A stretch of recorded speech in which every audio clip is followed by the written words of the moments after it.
official way are of desktop Linux are Ubuntu, which is really impressive as back in 2007, it kind of still was a pretty young distribution. The whole idea behind Ubuntu is humanity to others. It's a Zulu word that has a philosophy behind it. And it was really meant to be this way, to be clear from the start. This is the concept of Ubuntu. I am what I am because of who we all are. And this is a constant that you obviously see all the time in the Ubuntu community. And it's something that makes things as they are because it makes it worthwhile. And it makes everything work perfectly, makes every cog be part of the system, and it makes this a beautiful system. So what I've just explained, Ubuntu as a thing, it's actually a wrong concept. It's not really a what, it's a who. Ubuntu is about its people. Stop thinking about, okay, it uses Upstart, it uses GDN. Tools, nah, they come and go. But the whole idea is Ubuntu is its community, and that's the whole power. That's why it's very different to other Linux distros, because it has a group of people, a very, very big group of people behind. So everybody that raised their hand, we are Ubuntu. That's the whole idea. And I'll portray why I say this with such a clarity. So 10+ million users. And let me just check my notes. This is a data that comes from the New York Times. It's always really hard to say how many people use a Linux distro because you can just download it and install it, and that has no type of tracking in a formal way. But they went out and they really did a test, and 10 million users is a big amount of users. It's really impressive. As in, does anybody know how many people live in Dublin? What's the population of Dublin? 1 million. What? 0.5. All Bethencourt here at Leicester. So it's like what, like? Expanded. It's like 6 times the population of Dublin worldwide are using Ubuntu. And I like to use that type of comparisons because numbers are very easy to say, but you have to put a scale to them. A more starting comparison would be like the 4 million in Ireland, you know. Like there's only 4 million people in Ireland, so 10 million. Yeah.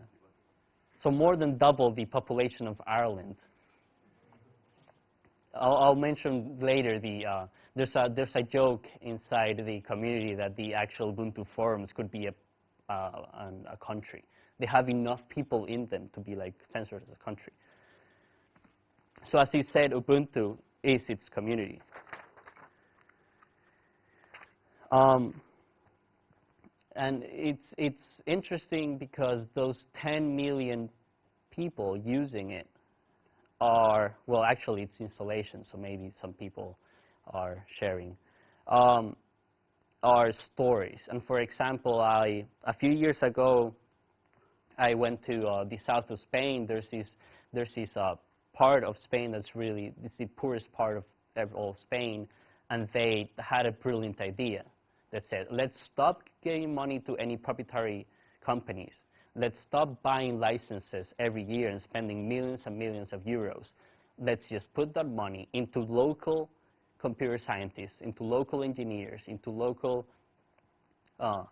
businessmen to create our own Linux distro and just make a huge deployment of that. And it worked really well. They have a now Ubuntu-derived distro called Linux, and it was so good that then the rest of the part of Spain, the government decided to actually also do this switch. And it's great. It's not only the concept of let's have our Linux distro and use it in government, because that's kind of like, okay, that's cool, but you're not taking the full potential of what the investment and the social revolution is.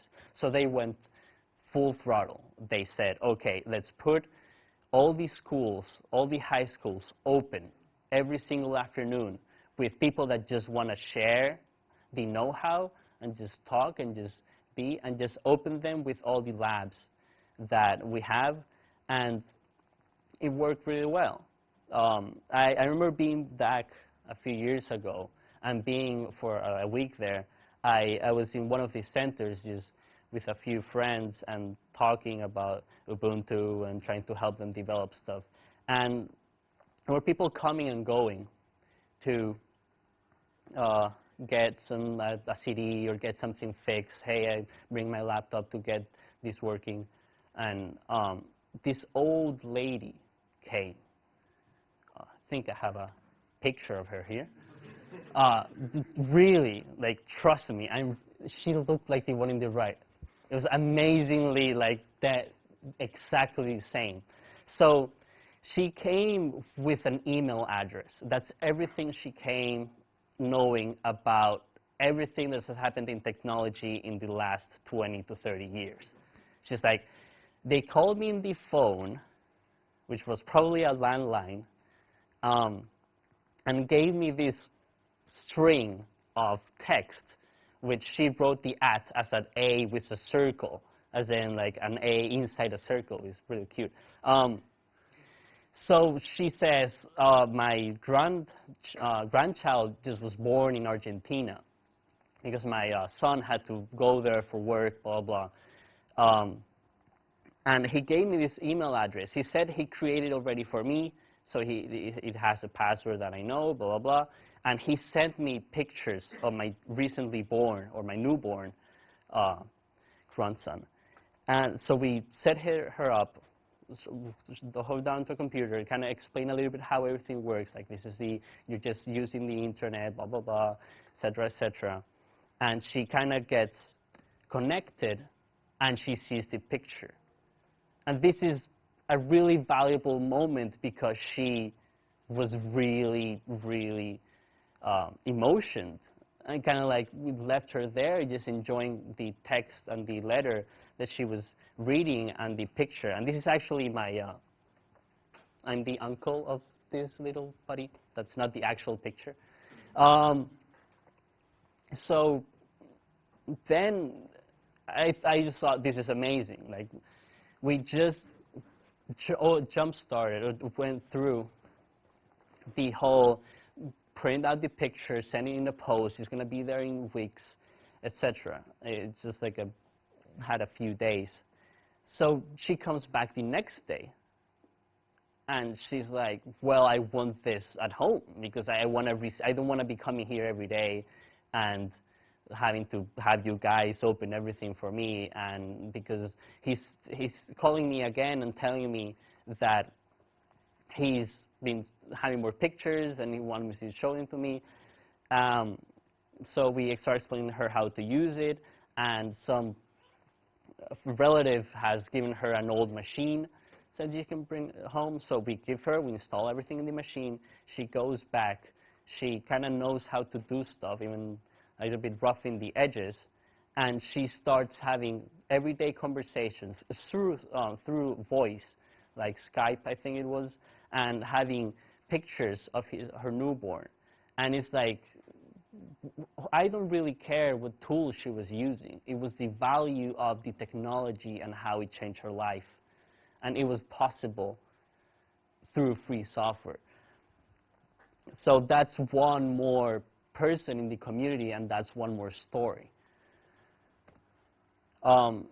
So how the Ubuntu community works, it's an open process.